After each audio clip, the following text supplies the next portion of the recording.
आज के समय में स्टॉक मार्केट में एंट्री करने के लिए सबसे पहला और सबसे इंपॉर्टेंट स्टेप है सही डिमेट अकाउंट चुनना।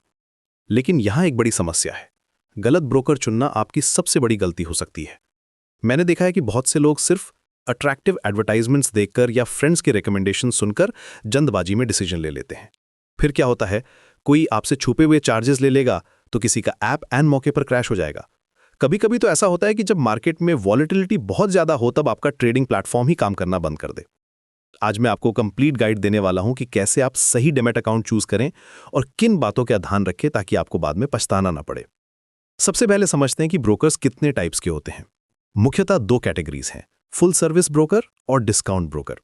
फुल सर्विस ब्रोकर आपके बड़े भाई की तरह हैं जो हर स्टेप में आपकी गाइडेंस करते हैं। ये आपको डिटेल रिसर्च प्रोवाइड करते हैं, इन्वेस्टमेंट एडवाइस देते हैं, मार्केट एनालिसिस करके बताते हैं कि कौन सा शेयर बाय करना चाहिए और कौन सा सेल करना चाहिए।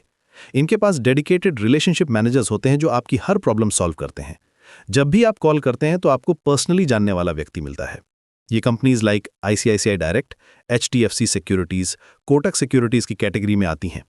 लेकिन इन सब प्रीमियम सर्विसेज के लिए ये हायर चार्जेस भी लेते हैं। कभी कभी तो ब्रोकरेज 0.25% तक भी हो सकता है। दूसरी तरफ है डिस्काउंट ब्रोकर्स। ये सेल्फ सर्विस काउंटर की तरह हैं जहां आपको सब कुछ खुद करना पड़ता है। यहां आपको रिसर्च भी खुद करनी पड़ती है, एनालिसिस भी खुद करनी पड़ती है और डिसीजन भी खुद लेनी पड़ती है। लेकिन इसके बदले में ये बहुत कम चार्जेस लेते हैं। कुछ तो फ्लैट 20 रुपीज पर ट्रेड भी चार्ज करते हैं, चाहे आप 1 लाख का ट्रेड करें या 10 लाख का। ज़ीरोधा, अपस्टॉक्स, एंजल वन जैसे ब्रोकर्स इसी कैटेगरी में आते हैं।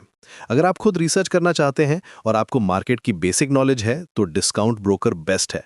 लेकिन अगर आपको हाथ पकड़कर चलाने वाला कोई चाहिए और आप बिगनर हैं तो फुल सर्विस की तरफ जाइए। अब बात करते हैं चार्जेस की, जो सबसे ट्रिकी पार्ट है।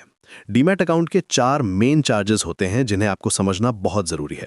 पहला है अकाउंट ओपनिंग फी। ये एक बार का चार्ज होता है जब आप अकाउंट खोलते हैं। कुछ ब्रोकर्स ये फ्री में देते हैं क्योंकि कंपटीशन बहुत ज्यादा है। कुछ ₹200 से ₹500 तक चार्ज करते हैं। यहाँ एक इंटरेस्टिंग बात यह है कि जो ब्रोकर्स फ्री अकाउंट ओपनिंग देते हैं वे यूजुअली दूसरे चार्जेस में ये कॉस्ट रिकवर कर लेते हैं। दूसरा है एनुअल मेंटेनेंस चार्जेस यानी एएमसी। ये हर साल देना पड़ता है अकाउंट मेंटेन करने के लिए। ये टिपिकली ₹300 से ₹800 तक हो सकता है। कुछ brokers first year free AMC देते हैं लेकिन दूसरे साल से चार्ज करना शुरू कर देते हैं। यहाँ एक बात ध्यान रखने की है कि अगर आपके अकाउंट में होल्डिंग्स का वैल्यू 4 लाख से कम है तो आप बीएसडीए यानी बेसिक सर्विसेज डीमैट अकाउंट के लिए एलिजिबल हैं, जिसमें एएमसी चार्जेस कम होते हैं। तीसरा है ब्रोकरेज। ये हर ट्रेड पर लगता है और यही सबसे इंपॉर्टेंट चार्ज है। जब भी आप कोई शेयर बाय या सेल करते हैं तो ब्रोकर अपना कमीशन लेता है। ये परसेंटेज में या फ्लैट रेट में हो सकता है। Discount brokers usually flat rate charge करते हैं, जैसे कि 20 रुपीज पर ट्रेड, चाहे आप 1000 का ट्रेड करें या 1 लाख का। Full service brokers percentage charge करते हैं 0.1% से 0.5% तक। यहाँ कैलकुलेशन बहुत इंपॉर्टेंट है। अगर आप फ्रीक्वेंट ट्रेडर हैं और स्मॉल अमाउंट्स में ट्रेड करते हैं तो फ्लैट रेट बेटर है। लेकिन अगर आप बिग अमाउंट्स में कम फ्रीक्वेंसी पर ट्रेड करते हैं तो परसेंटेज बेस्ड चार्जेस बेटर हो सकते हैं। चौथा और बहुत इंपॉर्टेंट चार्ज है डीपी चार्जेस यानी डिपॉजिटरी पार्टिसिपेंट चार्जेस।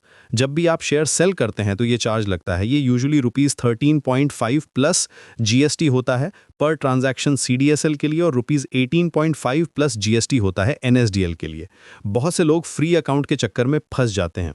याद रखिए, फ्री के पीछे बहुत कुछ छुपा होता है। कभी कभी जो ब्रोकर अकाउंट ओपनिंग फ्री कर रहा है वो डीपी चार्जेस में एक्स्ट्रा मार्जिन ऐड कर देता है। यहाँ एक प्रो टिप है, अकाउंट खोलने से पहले ब्रोकर की वेबसाइट पर स्टैंडर्ड रेट्स वाला पेज जरूर चेक करें। वहां सभी चार्जेस क्लियरली मेंशन होते हैं। इससे आपको बाद में कोई सरप्राइज नहीं मिलेगा।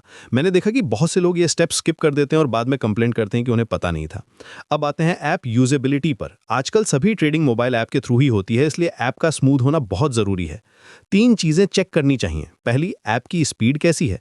मार्केट आवर्स में जब सभी लोग साइमल्टेनियसली ट्रेड कर रहे होते हैं तब ऐप का परफॉर्मेंस कैसा रहता है। अगर ऐप बार बार हैंग होता है या लोडिंग टाइम ज्यादा है तो हो सकता है कि सही टाइम पर आप अपना शेयर बेच ही ना पाए और आपको भारी नुकसान हो जाए।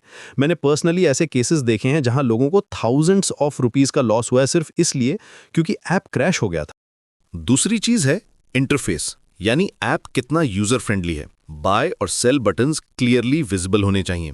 नेविगेशन इजी होना चाहिए। कलर्स भी इंपॉर्टेंट हैं। Green for profit, red for loss जैसी स्टैंडर्ड कन्वेंशंस फॉलो होनी चाहिए। कुछ ऐप्स में बटन्स इतने छोटे होते हैं कि गलती से रॉन्ग बटन दब जाता है। पोर्टफोलियो सेक्शन इजीली एक्सेसिबल होना चाहिए। वॉच लिस्ट बनाना सिंपल होना चाहिए। तीसरी चीज़ है प्ले स्टोर पर रेटिंग्स। अगर ऐप की रेटिंग 4.0 से कम है तो सोच समझकर डिसीजन लें। यूज़र रिव्यूज़ भी पढ़ें कि लोग क्या कह रहे हैं। रीसेंट रिव्यूज़ ज़्यादा इंपॉर्टेंट हैं क्योंकि ऐप्स रेगुलरली अपडेट होती रहती हैं। कस्टमर सपोर्ट की बात करें तो ये बहुत क्रिटिकल है। जब आपका पैसा कट हो गया हो लेकिन शेयर्स अकाउंट में नहीं आए हों या कोई टेक्निकल ग्लिच हो गया हो, तब आपको तुरंत हेल्प चाहिए होती है। उस टाइम पर अगर सपोर्ट नहीं मिलती तो आप बहुत फ्रस्ट्रेटेड हो जाते हैं। 3 चीज़ें चेक करें। पहली, फ़ोन सपोर्ट अवेलेबल है या नहीं। ईमेल सपोर्ट तो सभी देते हैं लेकिन रिप्लाई आने में 3 दिन लग जाते हैं और तब तक तो मार्केट का मूड ही बदल चुका होता है। दूसरी चीज़ है लैंग्वेज सपोर्ट। अगर आप हिंदी में कंफर्टेबल हैं तो चेक करें कि हिंदी सपोर्ट मिलती है या नहीं। कुछ ब्रोकर्स के कस्टमर केयर एग्जीक्यूटिव्स सिर्फ इंग्लिश में बात करते हैं, जिससे कम्युनिकेशन गैप हो जाता है। तीसरी चीज़ है chat support. Live chat option होना चाहिए क्विक रेजोल्यूशन के लिए। कुछ एडवांस ब्रोकर्स में तो AI चैटबॉट्स भी होते हैं जो बेसिक क्वेरीज इंस्टेंटली रिजॉल्व कर देते हैं।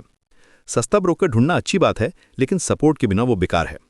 मैंने देखा है कि जब मार्केट क्रैश होता है तब सभी ब्रोकर्स के सर्वर्स पर लोड बढ़ जाता है और कस्टमर सपोर्ट भी ओवरवेल्म्ड हो जाती है। अब बात करते हैं हिडन चार्जेस की। यहां सतर्क रहेंगे तो ही पैसा बचेगा। पहला है इनएक्टिविटी चार्जेस। अगर आप कुछ महीनों तक ट्रेडिंग नहीं करते तो कुछ ब्रोकर्स पेनल्टी चार्ज करते हैं। ये टिपिकली 50 to 100 रुपीस हो सकता है। दूसरा है SMS and statement charges. Her trade की SMS या मंथली स्टेटमेंट के लिए अलग से चार्ज लेते हैं। कुछ ब्रोकर्स तो फिजिकल स्टेटमेंट के लिए भी चार्ज करते हैं। तीसरा है प्लेटफॉर्म फीस।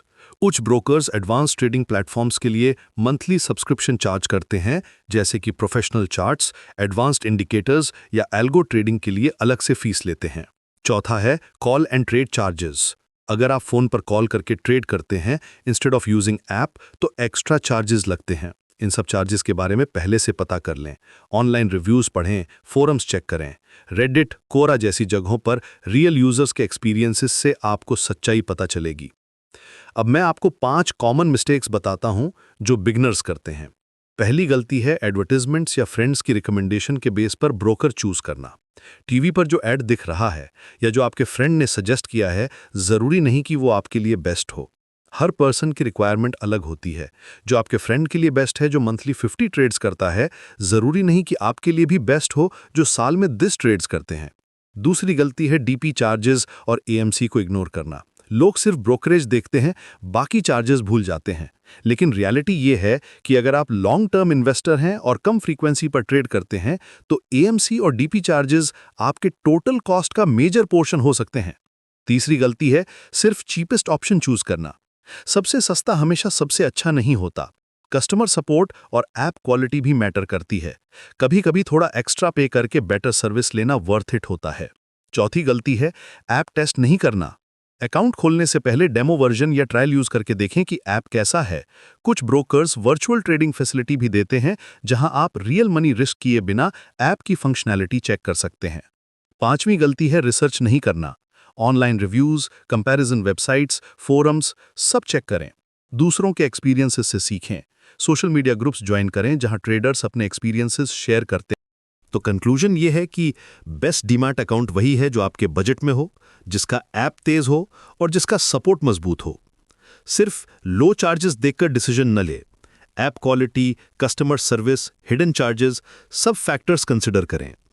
यह भी ध्यान रखें कि आपकी ट्रेडिंग स्टाइल क्या है। अगर आप इंटरडे ट्रेडर हैं तो ब्रोकरेज चार्जेस ज्यादा इंपॉर्टेंट हैं। अगर आप लॉन्ग टर्म इन्वेस्टर हैं तो AMC और DP चार्जेस ज्यादा मैटर करते हैं। हड़बड़ी में फैसला न ले। टाइम लेके रिसर्च करें, कंपेयर करें, फिर चूज करें। कम से कम 3-4 ब्रोकर्स के चार्जेस कंपेयर करें। याद रखें ये आपकी इन्वेस्टमेंट जर्नी का फाउंडेशन है। गलत फाउंडेशन पर अच्छा घर नहीं बन सकता। एक बार गलत ब्रोकर चूज कर लिया तो अकाउंट ट्रांसफर करना भी हेडेक होता है और एक्स्ट्रा चार्जेस भी लगते हैं। अगले एपिसोड में मैं टॉप ब्रोकर्स का डिटेल्ड कंपैरिजन करूंगा, जहां मैं एक्चुअल नंबर्स के साथ बताऊंगा कि कौन सा ब्रोकर किस टाइप के इन्वेस्टर के लिए बेस्ट है। तब तक के लिए अपना होमवर्क करें, रिसर्च करें और सही चॉइस करें। आपकी फाइनेंशियल जर्नी सक्सेसफुल हो, यही मेरी शुभकामना है।